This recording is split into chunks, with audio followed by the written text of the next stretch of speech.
All right. Do we have any questions or comments? Give him the mic. Do you have a mic over there? There's a mic.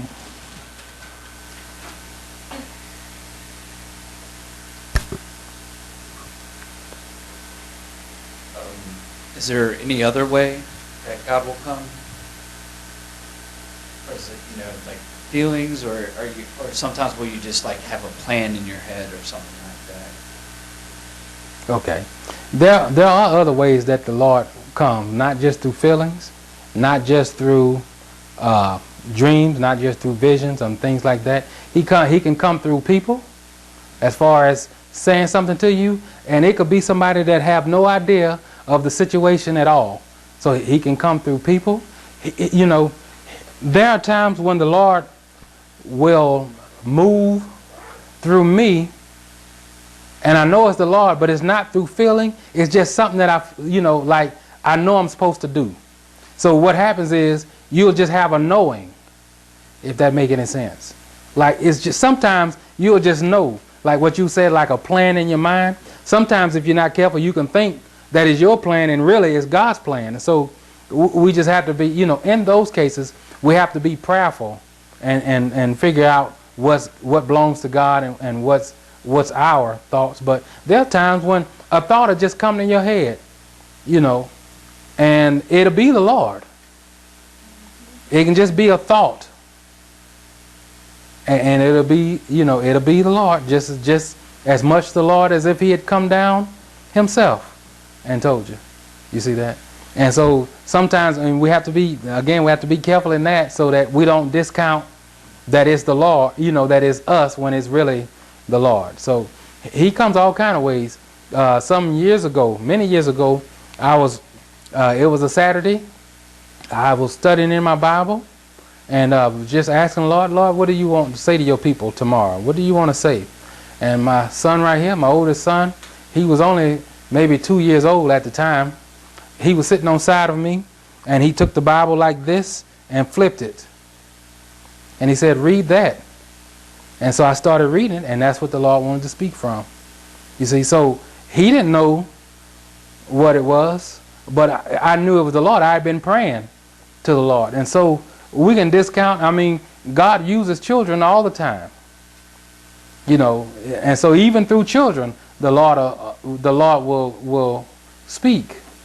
You see that? Even through children. I have to tell this. I know my wife, she sometimes don't like me sharing, some things, but one time one time my wife and I got into an argument, and it wasn't in front of the children or anything like that. And we went upstairs, and I felt like we'd already worked it out.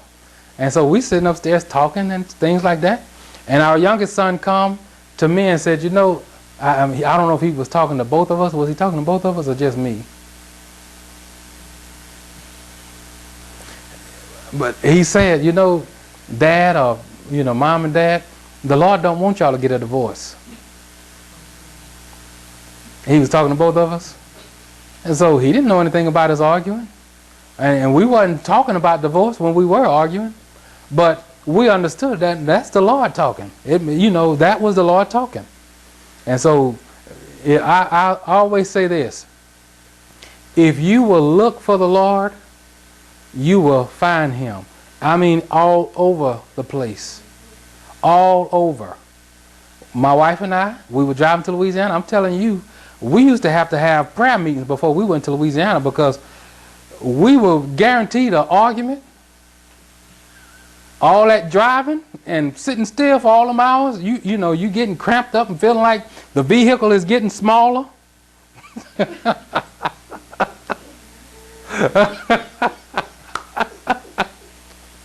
I'm telling you, I used to hate when we went to Louisiana, because it was just guaranteed we're going to get into it about something. Somebody going to be walking for a few miles before the other person pull up, and So it was pretty bad. And I remember one night, me personally, when I drive, I like to get to where I'm going. I ain't for all that sightseeing. I've already seen all this before. I've drove this route 100 times, if not more. So it ain't one rock out there that I ain't seen already. I'm just wanting to get to my destination. But my wife, she don't like driving straight through. She'd rather get a hotel. So that night, I think we got into it about it. We got in because my thinking is, well, let's just push on through and we'll get there, you know. But my wife, she don't like sleeping sitting up. I don't either. But I'll do it to save $50 and $60 for a hotel room, you know. So I just, you know, we got into it. I mean, we got into it bad. And so we finally, I gave in. I don't even think we were outside of the state of Tennessee yet. And my thinking was, we could have just stayed home. You know, we couldn't drive 3 hours to get out of the state before we had to get a hotel. So we got a hotel.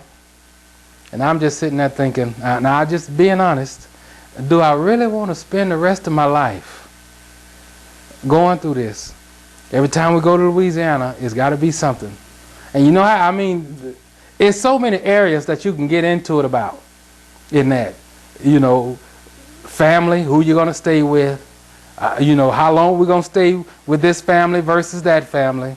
It's all kind of stuff the devil got in there that you have to iron out, you know.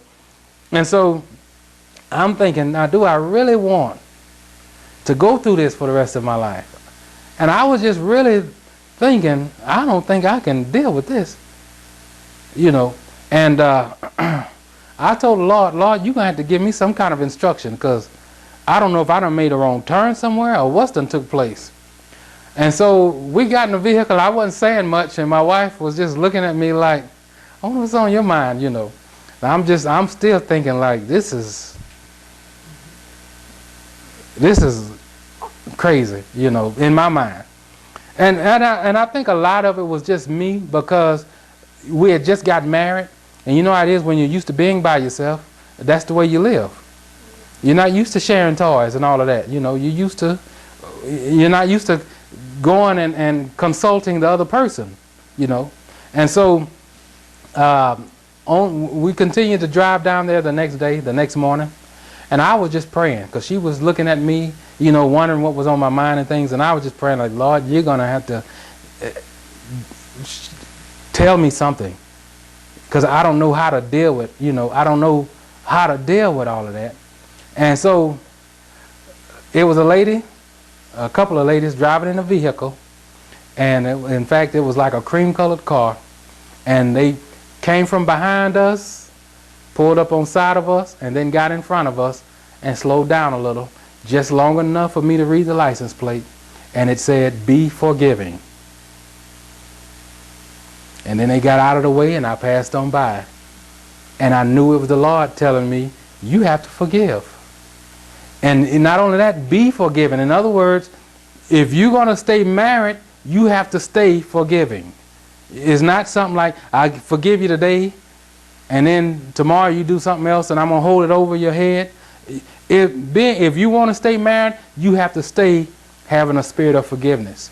And see, Brother Laddie, that's what I'm talking about, is I saw the Lord on that license plate. That's how he spoke to me. Now, of all of the places that car could have been, you know, we could have just pushed on through and bypassed that vehicle and not ever seen it. But it was meant for me to see it that day. And I think about that all the time, you know, seeing that license plate. So the Lord will speak through even that. You see, even that is just as, and you know, it's not like we can't get in his word and read what he says about forgiveness. But he's so gracious to us that he'll remind us in other ways, you see. And so does that answer your question? Yes. I mean, you can look for him in all kind of ways, and he'll answer. And I'll say this while we're here. Another way he'll answer is by closed doors. You can pray and ask the Lord to do something. You can have a desire to do it.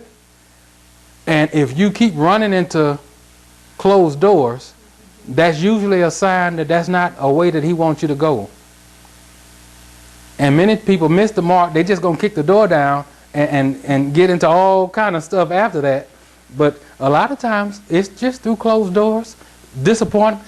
And after a while, you finally get enough sense to say, well, I'm just not going to even try to open doors. I'm just going to ask the Lord, Lord, show me what you want. My wife and I, when we went house hunting, we spent the whole 6 months driving back and forth from Clarksville to Nashville looking for a house, and just could not find what we wanted. We ended up finding a house that we were pretty much just settling for, not what we really wanted, but you know how sometimes you just get worn down and you just get tired of the process. And so we signed the contract for it, and the Lord just revealed to us both one night that that wasn't what he wanted for us, and we got out of it and got our earnest money back. And so what was it? It was God trying to give us what he wanted us to have. And so we had to experience all of this other disappointment before we finally find what he wanted for us. So for 6 months straight, we looked for a house. We didn't find what we wanted. And then we called the realtor and we told her, look, we're just going to give it a rest for a little while. We're going to go to the drawing board and pray. And so one day, both my wife and I were sitting in the driveway in a vehicle, and we both felt like at the same exact time, okay, now is the time. And before we could even finish the conversation about it, our realtor called. And she said, so are y'all ready? We said, yeah, we were just sitting here talking about that. So that Saturday, we woke up planning to go look for a house, and we both prayed, and our prayer was, Lord, let us find the house you want for us today, that you have for us today. Now, part of the problem was this. Our mindset was buying a house within a certain price range. We didn't want to pay above a certain amount. Even though we could afford more, we wanted to pay, we wanted to stay within our own comfort zone. And that wasn't the Lord's will. And so by that, having that mindset, we were blocking ourselves out. We were only going to look at houses that we felt like was in our own range. And me, I'm not thinking that maybe 2 or 3 years before, the Lord showed me a dream where I was walking through a field, a cornfield, spreading seeds out like this. Now, I didn't live in Nashville, but that's where I was spreading the seeds out at, in Nashville. And I'm walking in this field, and something said, look up. So I turned around and I looked back like that, and there was a house coming through the sky. And I said, Lord, I can't afford that house. And he said, but I can. And so that was his way of showing me what he had for me was going to be more than what I thought. And so the way he kept me in his will was by closing doors. I'll let you go look at 100 houses if you want. Ain't none of them yours. When you get tired of burning gas money and doing all that, you'll get somewhere and pray about it. You see. And so that's another way he does it, is through closed doors. Amen. Can anybody think of any other ways that he's maybe spoke to you? I've said closed doors and license plates. I had a weird situation. Like once I needed some money. So once I needed some money, and then I was just like, like you said, something told me to call somebody. So I called them up, and they were like, we're just talking about you. I'm like, oh, okay. So what were you saying? Like, nothing. We just want to give you some money or something. So that, I don't know what made me call them, but I don't know. So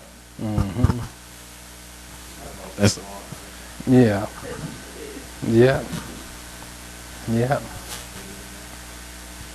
And then, so how many of us have ever, but just like the example that Brother Smedley gave, have just felt like we were supposed to do something, and then, maybe we'll overlook it and then wish we had did it later, because we found out later that we missed the Lord by not doing that. You see that? Amen. I had another way the Lord spoke to me once very clearly, but it was through music, through songs. I had been praying about making a decision for probably like a month, and I was asking Lord, okay, Lord, you gotta confirm something for me. You gotta let me know, give me an answer what I'm supposed to do. And one day I was sitting at work at my desk, and at this particular job, since we didn't have to interact like with the public or customers or anything, while we were working, they would let us listen to music. And I was listening to a station, and 6 songs in a row were saying the same exact thing. The first time I thought it was a coincidence, and then the second time I was like, okay. 4 songs later, I was like, okay, Lord, I hear you. I understand. It was weird because it wasn't songs that I hadn't heard before, but this time it was certain parts in the song that I heard that I'd never paid attention to before. And so that was a way that I knew, like, okay, Lord, I hear the answer. I understand. Amen. The only other way is, for me, when I just accidentally bump into something, like that was, I guess, the first way. I mean, I'd be thinking of something or I need, and then immediately I was like, oh, okay, that's kind of weird, or that's kind of, I don't know. For a while, that was like my preferred method. I was like, oh, I don't have to do anything. I mean, this is when I first got saved. Like, just do that. But, yeah, I'm glad you've shown me other ways and things like that. U.S. That's the only one I can. The other one I can think of. Amen. Amen. Yeah, so if we'll just look for the Lord, and in different ways, we'll see him in different ways. Amen. We'll see him in different ways.